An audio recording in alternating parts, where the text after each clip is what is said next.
పవన్ కళ్యాణ్ గారు ఉప ముఖ్యమంత్రిగా ఉన్నాడు, ఒక పార్టీకి అధ్యక్షుడిగా ఉన్నాడు. ఆయనకు నిజంగా ఈ రాష్ట్రంలో అభివృద్ధి చేయాలంటే మంచి మంచి కార్యక్రమాలు చేయడానికి చాలా సౌలభ్యం ఉంది. దానికి అది వదిలిపెట్టి అసలు ఆయన పార్టీ అజెండా పక్కన పెట్టాడు, ఈ రాష్ట్ర ప్రయోజనాలు పక్కన పెట్టాడు. ఇవాళ బీజేపీ వాళ్ళ అజెండా మోస్తూ తిరుగుతూ ఉన్నాడు. వాళ్ళ కోసం హైదరాబాద్లో పోయి ప్రజలు రెచ్చగొడతా ఉన్నావు నువ్వు. పవన్ కళ్యాణ్ గారు హైదరాబాద్ పోయి ప్రెస్ మీట్ పేరుతో, ప్రెస్ మీట్ అంటే ప్రెస్ మీట్ పెట్టాలి, కానీ అక్కడ పోయి అంత నువ్వు మరింత రెచ్చగొడతా ఉన్నావు. పైగా ఆయన పైన కేసులు పెడతానంటావు.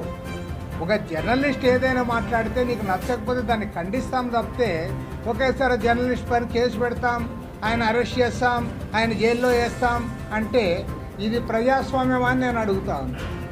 ప్రజాస్వామ్యంలో ఇలాంటి వాడికి తాగుంది అని నేను అడుగుతా ఉన్నాను. మీరు ప్రతిపక్షంలో ఉన్నప్పుడేమో మీకు ప్రజాస్వామ్యం కావాలనా? మీకు అధికారంలో ఉంటే మాత్రం ప్రజాస్వామ్యం అక్కర్లేదా? పైగా ఆయన అన్నదేంటి, అమిత్ షా ఇట్లా అన్నాడని అన్నాడు. ఓకే, అమిత్ షా అన్న దాంట్లో ఒక తప్పేముంది అని నేను అడుగుతా ఉన్నాను.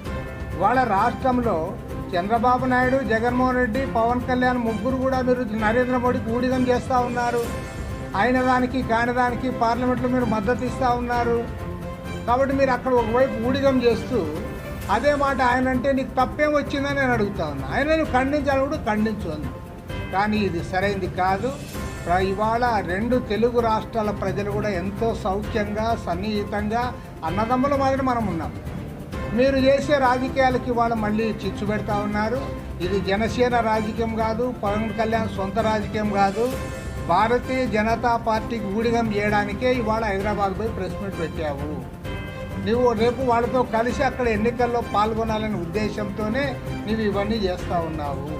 కాబట్టి ఈ వ్యవహార శైలి మానుకో. నీవు ఇక్కడ మంచిగా చంద్రబాబు నాయుడు గారు మంచి పోర్ట్ఫోలియోస్ ఇచ్చాడు.